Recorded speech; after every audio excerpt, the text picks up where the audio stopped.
midst of the Vietnam War.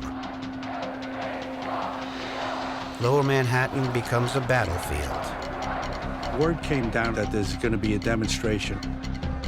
We got a major war going on. We got our soldiers being killed, and then you have demonstrators who seem to be rooting for the other side. The reaction on the campuses was swift and predictable. The students and many of their teachers were against the president. I'm going to stop South Street tomorrow, we're going to start New York City on Monday, and we're going to bring the whole country down with us next week. And then Nixon's going to have to respond. Whether the government is right or wrong with a war, you should support the troops. And you take that flag and throw it on a pole and step on it, you've just made it personal.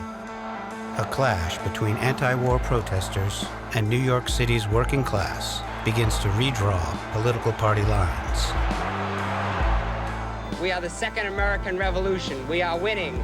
I approve of what you're doing, because it's going to cause a revolution, but not your kind, my kind. We watched that riot, and I thought what we were looking at was the beginning of a class struggle between, let's call them a university elite, and the working class. Richard Nixon will seize this moment and shift the Republican Party from blue bloods to blue collars, and ultimately write a culturally populist playbook that would guide Republican candidates for more than a half century after.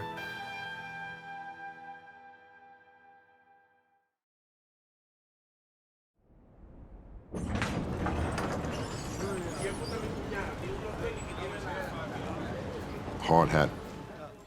Hard is the right word. This is a tough industry to work in.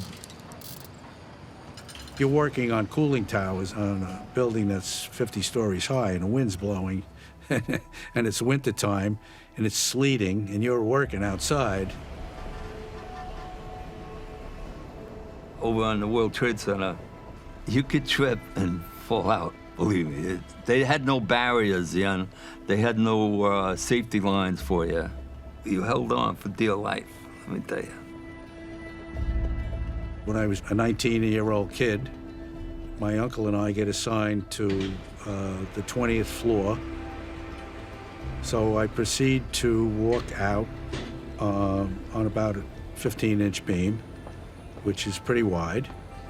And the far fall is on my left, which is 20 stories, and I froze. I'm standing there, my uncle's yelling at me, "What's the matter, kid? What's the matter, kid?" I said, "I can't move." After a while, you learn how to walk still, and you do what you have to do. You know, when you work hard and you finish up a day's work, it's nice to look up in the air and say, wow, we did a great job here. I feel very proud of it, I'll be honest with you. We left our mark on New York City in the construction industry. It's the second skyscraper age in New York City. Thousands of workers are downtown remaking New York City's skyline. But two Americas are emerging. Construction workers see from their steel perches above an anti-war movement on the streets below that is cheering for Ho Chi Minh, cheering for those harming American boys overseas.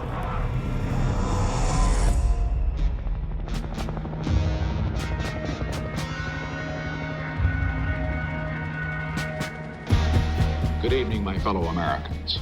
In cooperation with the armed forces of South Vietnam, attacks are being launched this week to clean out major enemy sanctuaries on the Cambodian-Vietnam border. President Nixon announced that American and South Vietnamese troops had moved into Cambodia. That announcement touched off another round of demonstrations. Richard Nixon won the presidency, ultimately by promising to end the war in Vietnam with honor and to bring stability to the nation's tumult. Then, shockingly, at the end of April, this Cambodia announcement makes it feel like the war is expanding. This explodes on campuses nationwide. When the Cambodian incursion happened, I was ready to be involved in a revolution, you know, because we can act on this. We can move forward with this. This is when it can happen.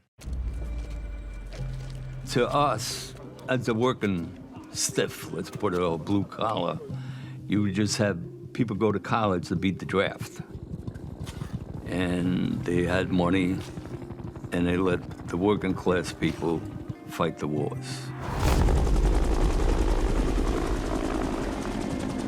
I knew early on that I was going to go into the service. I thought it was something that you're supposed to do. And I was 17 years old. I joined before I graduated high school. No war since the Civil War had asked more of those with less. The people doing the fighting and dying in the Vietnam War are overwhelmingly blue-collar and impoverished whites or struggling blacks. This is not an invasion of Cambodia, but we will not be humiliated. We will not be defeated. My first year of college, a good friend of mine, he had his cousin who was a soldier over at his house, and this cousin of his was serving in Vietnam. I asked him, well, what about, the people that were helping? He said, they hate us. They all hate us. It didn't make any sense. Why were we there trying to help people that hated us? The cause for American involvement in Vietnam really related to the so-called domino theory. If one country fell to the communist control, it would start a whole collapse of other contiguous countries.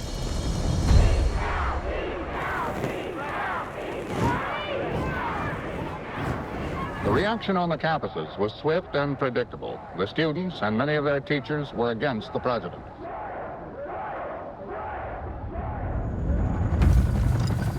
If, when the chips are down, the world's most powerful nation, the United States of America, acts like a pitiful, helpless giant, the forces of totalitarianism and anarchy will threaten free nations and free institutions throughout the world.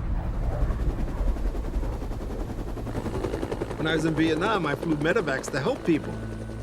I knew going in there that we were going to go into a hot zone. People were going to shoot at us, we can't shoot back. I knew it, but there was somebody down there who needed help.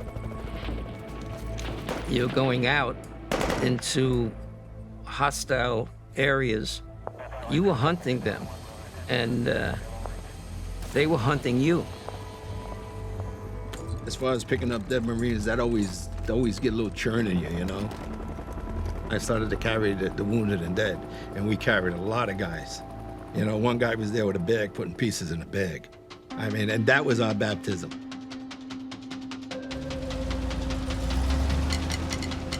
During Vietnam, compared to the Park Avenue crowd, the odds were stacked against us, the working class white kids in Brooklyn.